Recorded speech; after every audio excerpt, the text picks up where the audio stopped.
Today's the day. Welcome to the Honest Review. In our previous review of the Legacy PC from VRLA Tech, we asked which PC would you like to see next, reviewed from VRLA, and pretty much most of you guys were sounding off that you'd like to see how the $600 Rogue PC performs. But we're not only going to be reviewing this PC, we're going to talk about some of the pros and cons when you step into a PC at this price range and kind of compare it to the light technology Hyper PC that we previously reviewed as well on the channel. I think this question is constantly asked on my channel because we've reviewed pre-builds that are really expensive and then also pre-builds that are more on that budget end.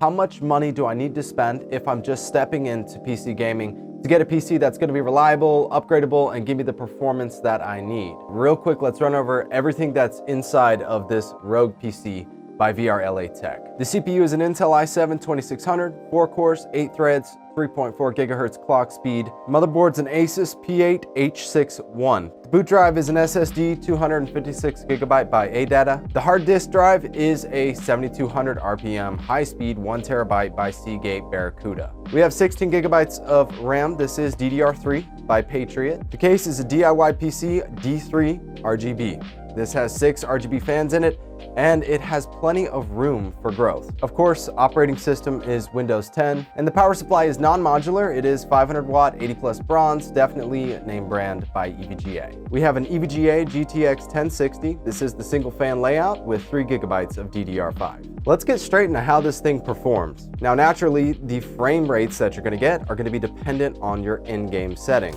My experience was all in 1080p on lower settings, and we tested this on a bunch of AAA titles, so anything from CSGO to Apex Legends to Fortnite, even though I am horrible at Fortnite. I could say pretty confidently you're gonna be able to play whatever titles you want on this graphics card. Now, of course, it's gonna be dependent on your frame rates. We did average anywhere from 75 to 135, but the real ballpark that this setup hangs out at is probably more like the 85 FPS to the 125 FPS. Temperatures were good, even though we have a stock cooler on the CPU, and the graphics card definitely stayed pretty cool. I think this is because it has those 3 front intake fans, those 2 top fans set up as exhaust, and then another exhaust at the rear. This thing is stacked, and because of that, this PC is actually somewhat loud.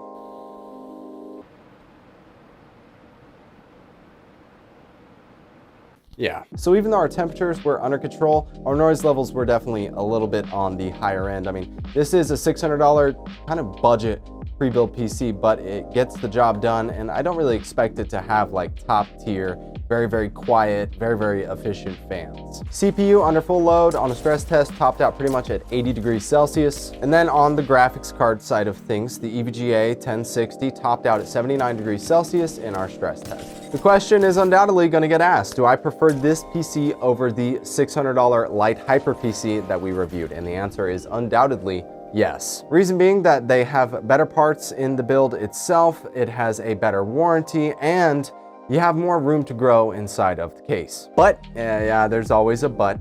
It's really hard for pre-builders to make a profit off of this price range and these builds and keep everything current gen and upgradable. Now, what I'm talking about is the motherboard, the RAM, the CPU, all of these things you might want to upgrade at some future point in time, and that's one of the biggest drawbacks to this price range. So instead of DDR3, we want DDR4 and higher clock speeds on our RAM.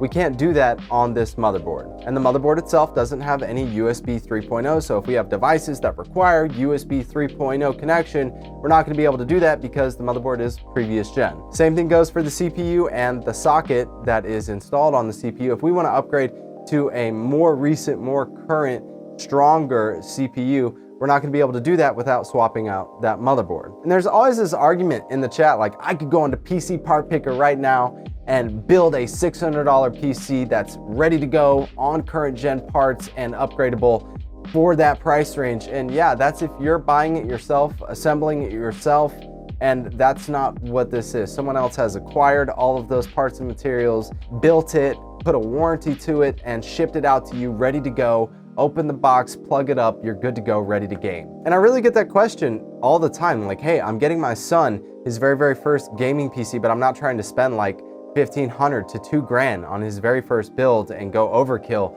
and I just want to get him something that's going to be reliable and give him a great experience trying to play the games that he loves, then yeah, this is definitely a really good starter PC. But if you know you're going to be upgrading in the future, then I highly advise going with a system that's just slightly more expensive and it's going to give you the components that you need. So something around the $750 to the $900 ballpark is the sweet spot for getting current gen components and the upgradability that you need to keep your PC current. The only real cons, and please take it with a grain of salt because this is a budget build, would be the noise levels from the chassis fans because they're not like really expensive, nice chassis fans. And then there's the upgradability, which we already covered. What are the pros to this build?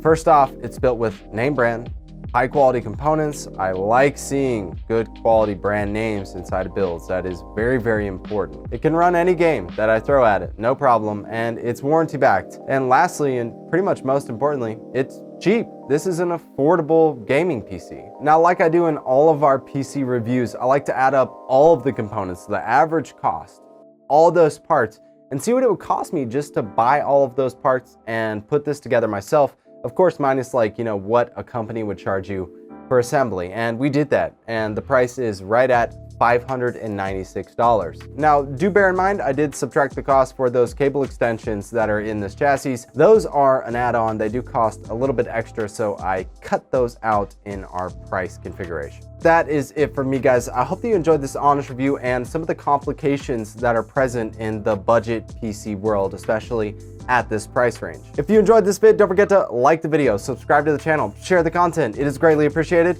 Notification Squad, you guys freaking rock. I look forward to seeing you all in the next one. Peace.